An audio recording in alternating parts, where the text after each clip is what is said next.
At a small church in Chiddingly, just outside London, where Matt Colopy and Claire Marison tied the knot, their guests were from all over the world. But there were two gate crashers, two uninvited guests. No one saw them at the time, but when the wedding pictures were developed, they were there. Ghostly figures, caught on film. Here's Allison with the secrets of Chiddingly Church. Nestling in East Sussex, about 15 miles from London, the village of Chiddingly at first seems a picturesque but unremarkable hamlet.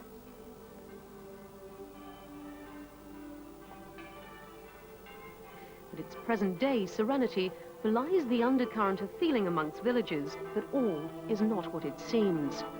For this small parish holds some dark secrets. The last person to be hanged in East Sussex was a woman from Chiddingly who brought about the untimely death of her husband by lacing his food with arsenic. The case was dubbed the Onion Pie Murder. Yes, I can. Yes, I can. Yes, But to Claire Marison, Chiddingly was just an idyllic setting for the family home which she left after school to work as a nanny in Paris before finding love on the other side of the world. This is the man who stole Claire Marison's heart, Australian draftsman Matthew Colopy. And according to both of them, when they met in Victoria, it was love at first sight. Oh, it's all alabaster. And spin it around again. That was back in 1991, and soon after they decided to marry. The date was set, December the 19th, 1992. And the location was chosen, the beautiful and mysterious church in Claire's hometown of Chiddingly. Matt's parents unfortunately couldn't be there, but it turned out to be quite a large wedding, about 120 people. So the wedding had to be recorded. That way Matt and Claire will be able to share the happy event with his family back home. There was an official video cameraman and an official stills photographer. The video was everything they expected. The stills were everything and more. When the couple studied two of the photographs closely, they discovered that an uninvited guest had quietly witnessed the ceremony. The two photographs are different. The first one is where we're actually facing the vicar, and then the second one is when we turn to say our vows to each other. So in two separate shots, which could be, I don't know, it could be a minute, it could be 5 minutes between. It's still there. But who or what was watching over the congregation that day? The vicar who performed the ceremony has his own thoughts on the ghosts of Chiddingly Church. We'll come to that in a moment.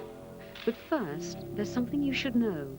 The strange images don't just show up on the prints you're looking at now. I'd have to say we've captured something. I couldn't see it being a fault in the camera. If it's on two separate negatives, it's there on the negatives. Of course, it could just be imagination or a matter of interpretation. After all, the image does look suspiciously like a puff of smoke. If it was smoke, then the second photograph, because looking at that, we've changed angles. And looking at that photo, if it was smoke, it was a drafty old church, so there's no way that the smoke could have stayed as it was. A spirit watching over the nuptials.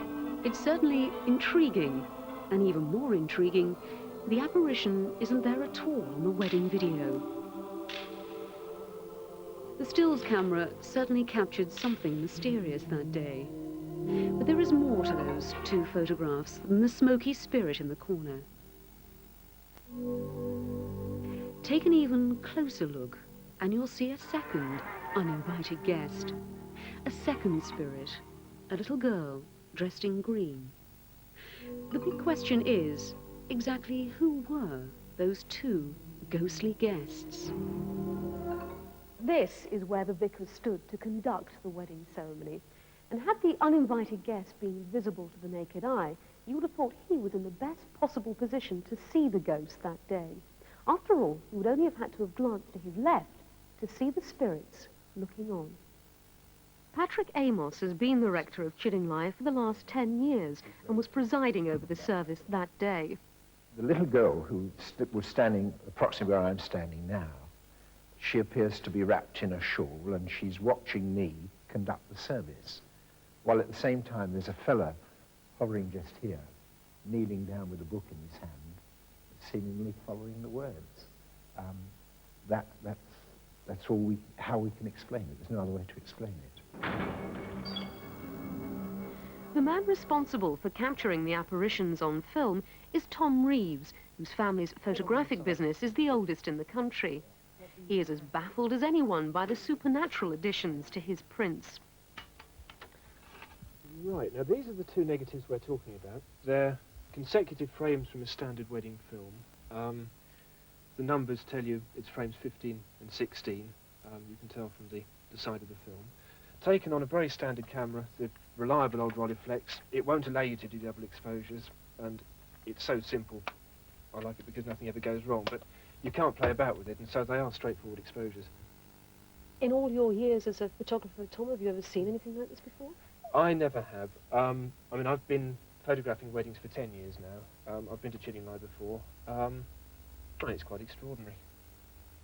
If indeed these photographs do provide evidence of some spiritual activity, it will come as no surprise to the vicar. I do believe in ghosts. I've experienced them before, I've seen them, but they can't affect you. And so what happened at the wedding was quite possible, but unexplainable.